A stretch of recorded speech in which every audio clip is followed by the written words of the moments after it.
Hi again then guys, and welcome to episode 1 of another brand new series. And this is a series which has been requested in various forms for quite a while now.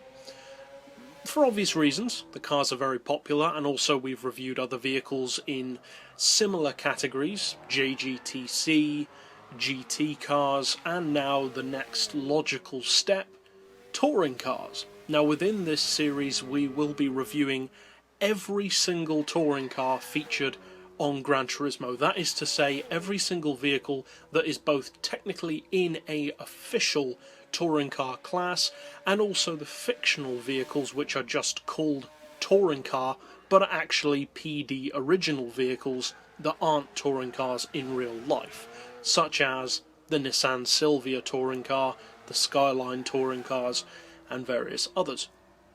There are, though, like any series like this, many vehicles which are real, and we're starting off with one of those real vehicles. Now, often when I start a new series, I like to start with a strong car, or at least a car which is interesting and appealing to start off a new episode, and we've certainly done that in the case of this series. Now, the car that we're starting with is, of course, as you can see from the title and the video itself, the Mercedes CLK Touring Car. Now, technically speaking, this is the CLK DTM. It's not called that in the game, but that is the racing class which it resides within, the Deutsche Touringwagen Meisterschaft, or German Touring Car Masters.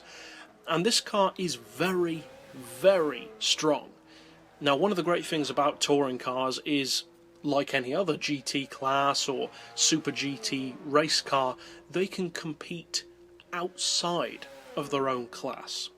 Obviously they're competitive against each other, but they are useful in a more broader sense.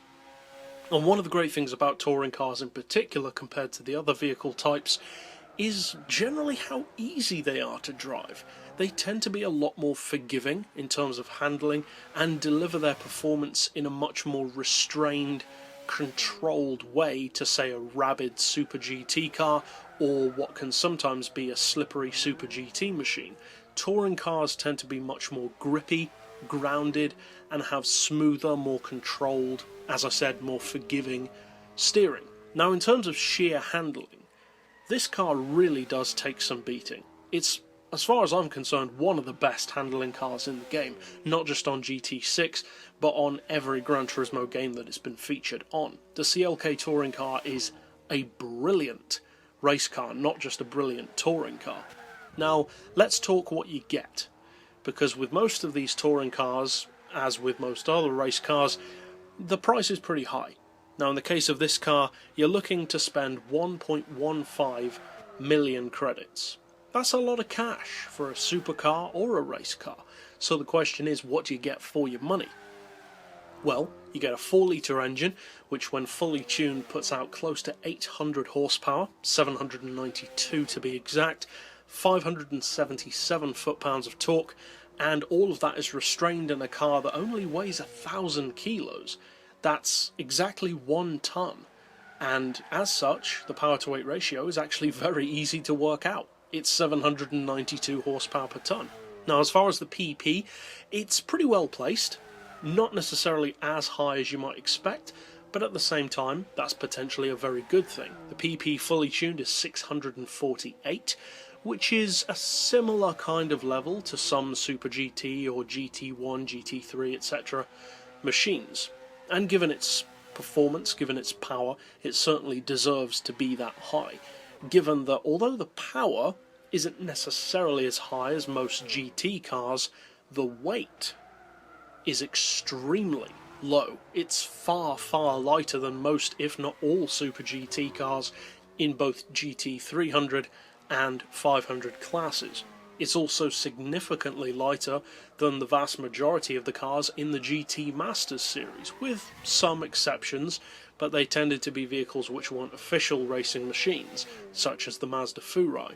Now, overall, we've already touched on the handling of this car, so what about the rest of its performance range? Well, that's another great thing about the CLK.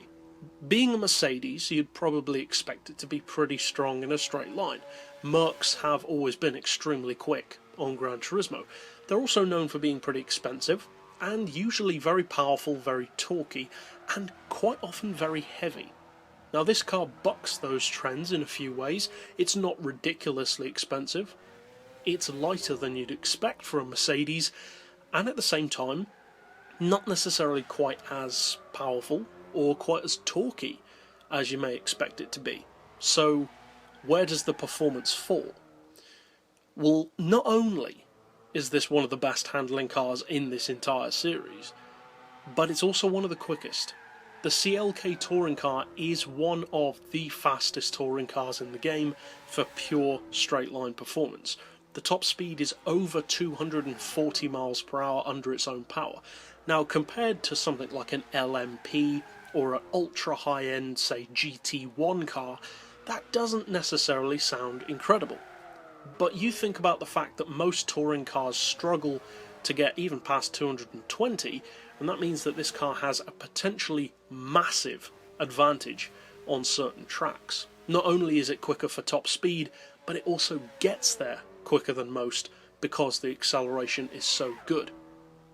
Overall, this isn't the cheapest of touring cars by any means. It's actually one of the more expensive models, and although it's not necessarily the best touring car, it's certainly one of the best. It really is up there, definitely in the top 5, possibly even in the top 3 in terms of all-round ability. The handling is close enough to perfect. The acceleration and top speed is among the strongest in the entire series, and it's developed in a package which is easy to use and has fantastic value for money. In terms of its competitive range, well, within the touring car class, it's a dominating force. Mercedes is a dominating force in the DTM and always has been, so it's appropriate that this car is as good as it is on Gran Turismo. In terms of racing outside the touring car class, well, the car's brilliant. It can easily take on race cars with significantly more power, especially on technical circuits, and give them an absolutely fantastic run for their money. This car can give GT1 cars, GT500 cars, GT3 cars certainly, and various others a surprisingly good run for their money, despite sometimes having 100, 200 or even 300 horsepower less than many of them. In short, it's a brilliant car. Most people know that by this point, but if by some strange chance you are a touring car fan who doesn't own this yet, or if you're just looking for an incredibly strong race car, obviously you should buy the CLK Touring Car, or the CLK DTM. But that's it overall for this first episode. I'll see you guys next time, and as always, thanks for watching.